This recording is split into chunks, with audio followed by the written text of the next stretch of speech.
All right. Hi, everybody. My name is Richard.lesperance. I go by the name of my man, Richard. Welcome to A Better Lifestyle. Today, I have the pleasure to have Arunjay Katakam with me. Welcome, Arunjay. Yeah, and thank you so much, Richard. Thanks for having me. Great. Arunjay has a book out. It's called Generation Hope.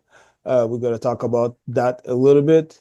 And we're going to talk about some other stuff too. So I think you guys are going to benefit from that episode. So what made you, why the book? Why did you write the book? Yeah, Richard, it's a great question. Growing up, I wanted to be super rich. I can remember that from the age of 11. And, I did accounting and kind of went into investment banking till a friend of mine in 2007 told me the story that if you really want to succeed in investment banking, you need to be so greedy that you're willing to knock out your granny's tooth and melt the gold filling. And if you've got that level of greed, this is for you. I immediately realized it was not. And so I moved from there to financial inclusion, but I still wanted to make millions. And between 2010 and 2020, on 6 occasions, I could have done it. I came very close. One thing or another thing, didn't happen and it didn't get there. And when COVID hit, it was sort of this turning point for me because I realized that my industry, all of financial inclusion, had added about 500 million people to bank accounts, but those accounts were empty, and another 3.5 billion, so 4 billion in total, no money in the accounts. When these are people living paycheck to paycheck, and when lockdown happened and no more money was flowing, they had nothing to fall back on. And that was my realization, which was twofold.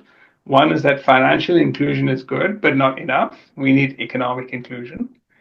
And the second was this belief that I had of wanting to be super rich and wanting to make all this money from a very young age of 11. Like, was that still serving me?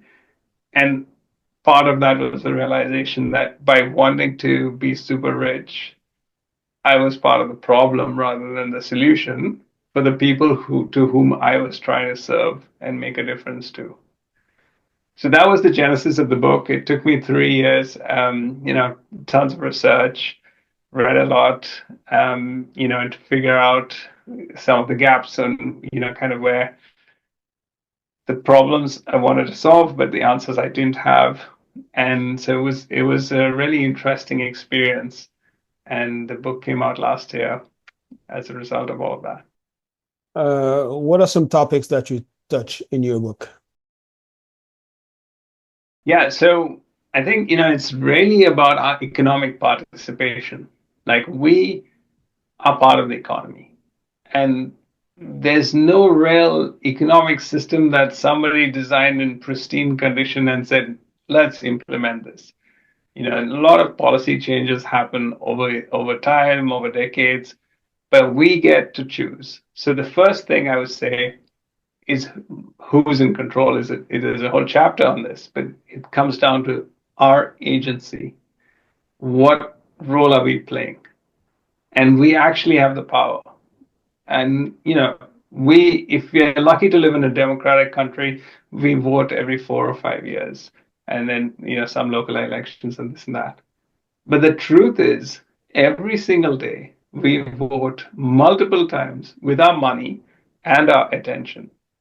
These are votes we are casting all the time, whether we want to buy something or not. The most like current example I can give you is like Tesla. Their sales are down, 41% in Europe, somewhere, like heavily 70% drop in profits. People are voting. They're giving their opinion on what they think of what's happening, based on their purchasing decisions. And we've seen many such, cases where people can do that. The other example I often talk about is veganism. In the last 20 years, it's taken off in a big way. No religious leader, no government, no corporation said we must be vegan. And, but individual people made that choice and chose to become vegans in this case, and restaurants, supermarkets, and the industry at large responded to that. So that's one kind of focus area of the book. The second one is this move from a scarcity mindset to an abundant one. Wanting to be super rich, and I suffered from this scarcity mindset for a long time. And that is, like you just want to, like, it's all about more taking than giving. And it's more like, what's in it for me? How can I accumulate? Like, that kind of thinking. And if we all do that, then where's the community? How are we helping each other? Like, it just, the social contract really does break down. So in an abundant mindset, you know, in my case, I've shed the need to make millions. I no longer aspire to doing that. Personally, that's liberating. I'm not saying that everyone should do that. Or, like, that's not, you know, everyone should figure out what works for them. Where I am in my stage of life and what where it's kind of makes sense for me. But abundant mindset doesn't mean that, you don't want to accumulate or whatever. It's more on thinking about how you go about doing what you're doing. And for example, if you're running a business, do you need to squeeze out every supplier and everybody to maximize your profit? Or can you make enough money and let everybody else also make enough money? Can we all thrive? That's more kind of an abundant mindset. And in the book, I go into a lot of detail on what we can do differently, around that. And I would say, another part of it is really debunking what, so much of society's programming around money. Like, I have a chapter called Normalized Gambling, because literally everyone wants to win the lottery, and in some shape, form, or fashion, we are kind of gambling with our time, with our money. But unless we really look in deeply into our money mindset and think, like, what are our values? How do we think about money? Even if you win the lottery, like 70% of the lottery winners are broke within 3 years, and a further 90% in 5 years. So it's, hanging on to that money, millions in the case of lottery winnings, is not easy if you're not prepared for it, if you're not got the right mindset. And so that's another kind of part of the book. And yeah, there's several other topics, but I would just highlight those three for now. I just want to go back to what you said at the beginning in regards to we have control in regards like to voting. You were giving the example of Tesla. I'm sure you heard that before. We live in a system that is controlled by the elites, like the top 1%. So Absolutely. how do you see that changing for individuals in regards to inclusive economics? Yeah, I mean, that's really the crux of the book. And it's around this income inequality that we've experienced in the last 40 years. And trickle down economics doesn't work. It's all trickling up. It's going the other direction. And what you also have is, this markets and, are decide things. And, basically economics is a social science, but we're made to believe that it's a science, demand and supply and velocity of money and, price elasticity, all these kind of terms are used. But it's just social construct, contracts between people, like what we expect and how we do what we do. So, what I'm saying is that's the narrative that we are led to believe, and I'm apolitical. I'm not for either the left or the right. I think there's a third way, really. So I give a lot of examples in the book that highlight, where both the big parties in the US have contributed to this problem.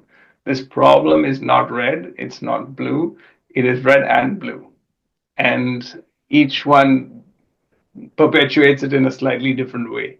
So we can come to, we can talk about some of these things have done, these policies led to this, but the other party did some other policies that also led to that. They're just different things that ultimately, you know, perpetuated. Because, like I said, the wealthy 1%, the control is so strong that it doesn't matter who's in power as much, but what is misleading the public is in thinking that these people are going to solve our problems. Whether we vote for, whether it's Trump or Brexit in the UK, or right wing, left wing, it's not really that they're going to come in some knight in shining armor and solve all of our problems. It's in history that really hasn't happened. There's just one example in Singapore which has really, you know, increased general welfare. Um, it was a kind of a dictatorship, a kind of, no, it is pretty much, but one that was not self-serving and one that was truly for the people. Now, that's an exception.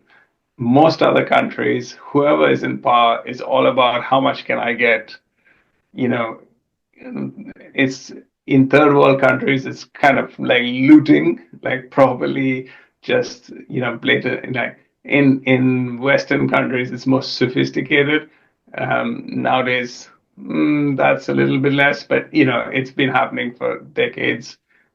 So that's against the backdrop why I firmly believe we control our destiny. We have that agency. And the problem is most of the time we just give it up. We just expect the person we vote for, the person we support will do something for us. But in most cases, that person doesn't care two hoots about us, like they're just doing their own thing. So taking back that agency and saying, like, okay, this is where the world is today. How can I make a difference to my life, and what can I do? And it's not like you can change overnight, but if in a 2-year, 5-year, 10-year time frame, almost anything is kind of changeable in some shape, form, fashion. So there's so many people who are as examples, and I don't want to go to the examples of someone who went from zero to billion or million. Like, why those are unhelpful. That's like going to the Olympics. Like, you and I are not Usain Bolt or Michael Phelps. So aspiring to be like them is unhelpful.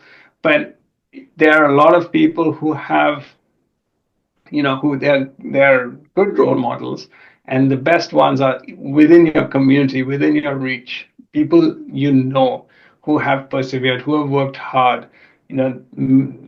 They could be your mentors and things like that.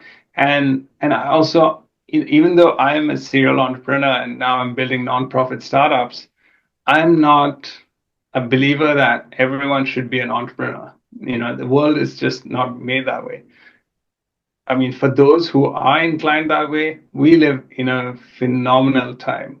Like, just think 20 years ago, if we wanted to do this, like, we would need to have video equipment. We need to have, like, the cost of doing a podcast today is completely democratized. Anyone, give or take, can spin it up, right? You just need a computer connection to the internet. You can host on YouTube. All of that is paid for. You don't have to pay for your own hosting, your own this, that, the other. So that's just one example, but in many ways, and with the advent of AI, it's even further. But particularly for those who are not entrepreneurially inclined, the key really is to build long-term relationships and create that community effect.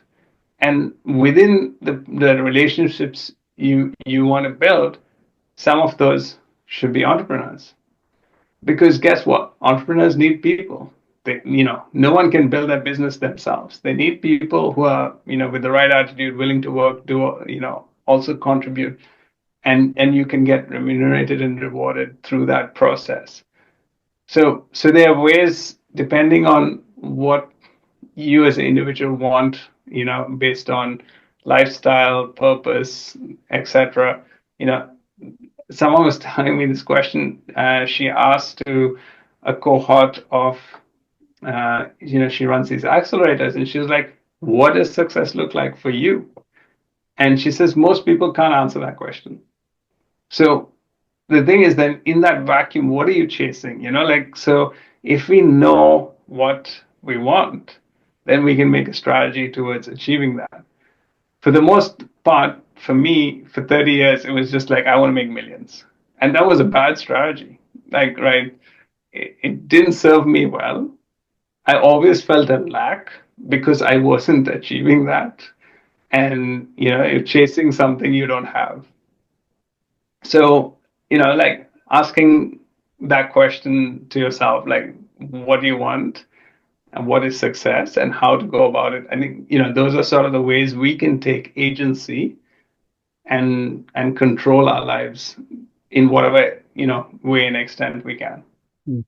So, when you're saying like you were talking like whoever is in power, like whatever, if it's the left or the right, uh, to not rely on them like for change or anything.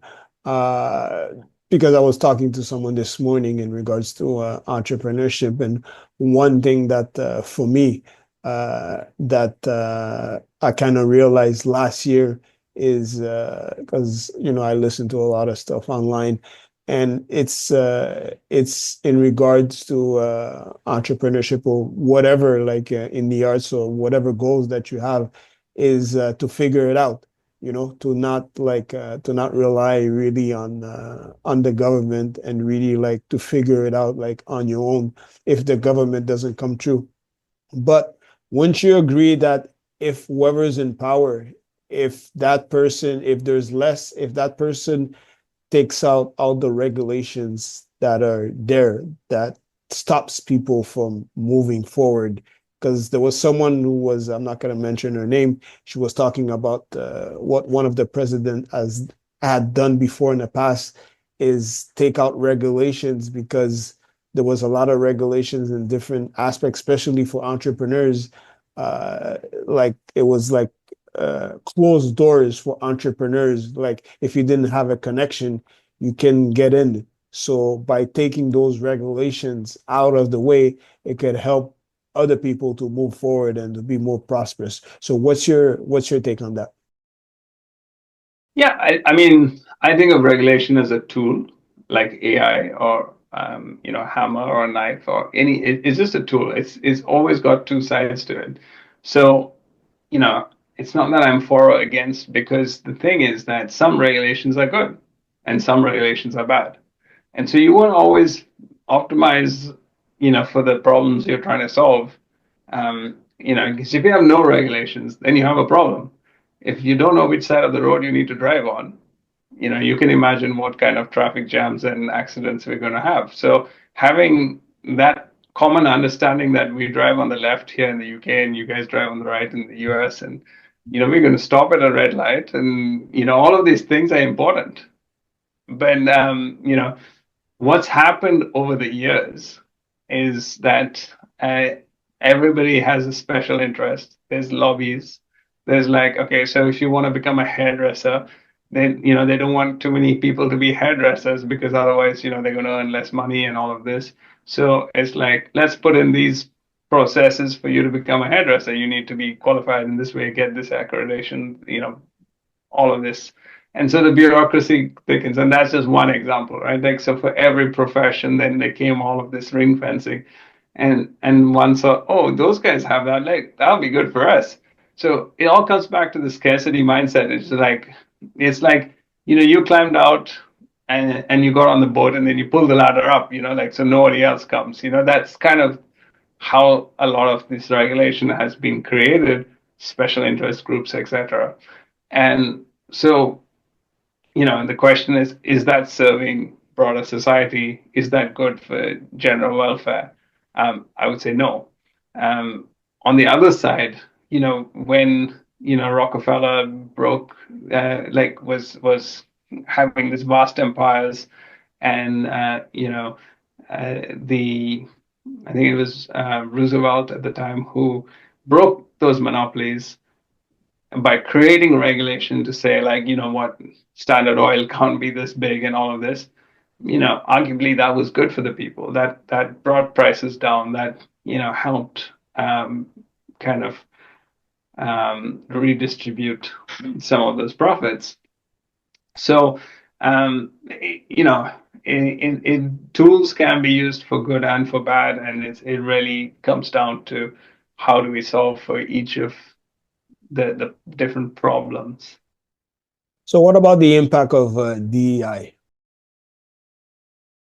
Yeah, I mean, look, I'm neurodivergent. I'm dyslexic, and I only figured out when I was 30. So I had a very colorful education because like I didn't do very well. My teachers thought I was dumb and stupid and all of that. I realized through accident, kind of just by chance and things, that actually, I started playing chess with a magnetic chessboard in the back of the class because I couldn't follow what was being taught. And then for many years, I was unbeaten. Like my peers weren't able to beat me, even though they were getting the top marks in the class. And I realized, actually, hang on, like I'm not stupid, I'm not dumb. I'm not able to get these marks. I'm not the top of the class, but actually, I have some skills. So over time, what I realized, and is especially, after I realized I was dyslexic, by that time in my whole life, I read two books, just two books, and I switched to Audible and I started reading and listening to books. So that was my way of consuming books. And since then, I've written two books. I'm writing my third book, and so I've been able to make those changes. And what I want to bring this back to, because why I think about this is all about, for me, DEI is not how different we look. It's really about how different we think. And so if you take any one group of people who think the same way, you're going to have groupthink. You're going to have solutions that are not for everyone, because they're going to come up with solutions that works for them. And so fundamentally, I think of it that if you have divergence in thought, then you have people who are willing to challenge, who say, like, no, hang on, maybe you didn't get that right. We didn't think about it this way, you know? And as it so happens, the diverse, you can't get just, pick any one culture and any one race and one gender and put all those people together. You can't get that. Whether it's a group of white men or white women or black women or Asian, whatever, you need the mix to have that diversity in thought. The rest of it is just, so that's more by default. The shapes it takes is just an outcome of that. But what we really want and what is of the utmost importance is the diversity of thought, being able to do things differently. So I forgot to ask at the beginning, what is the difference between financial inclusion and economic inclusion? So financial inclusion in the most basic definition is access to financial services. So having a bank account, for example, and then that's the first thing, is having a bank account. Then after that, having access to insurance, credit, savings. So for example, in the US, 40 million people don't have a bank account. They're unbanked. So they're not financially included. And globally, a large number of people who come out of poverty every year go back into poverty because they don't have insurance, some health catastrophe, some other thing, and they just have this big bill to pay, and they can't afford it. So these are the kind of issues. Economic inclusion really is more about, um, what you're earning and how much money you have in your bank account. That's the economics of it. So, for example, minimum wage, when it was introduced, actually protects workers. You know, so when you take that away, like a good example is Uber, Lyft, any car, kind of gig worker thing, where they it's created in this really efficient way and all of this. And if you work as a gig worker, basically, you don't have that many rights, if any, and you have some freedoms, which is the trade-off, which is great. But let's take Uber, for example. It's worth well over $100 billion now, and it has 3 million drivers. You know, the 100 billion in value that's created sits with the 3,000 top shareholders of Uber, including the management. The 3 million drivers who created all that value, what do they have? No one share, nothing. Like they got paid for what they did when they did it, but nothing that accrues over time for them, or so that's kind of, in terms of economic inclusion. Are we really including people? Are we being fair about how we distribute wealth? Are we giving them, are we just squeezing everyone out just because we have the power to do it? Those are some of the questions that comes through on the economic inclusion side. Where can people learn more about you and follow you? Yeah, so my website, arunjay.com, and I'm on LinkedIn, and those would be kind of the two best platforms to reach out.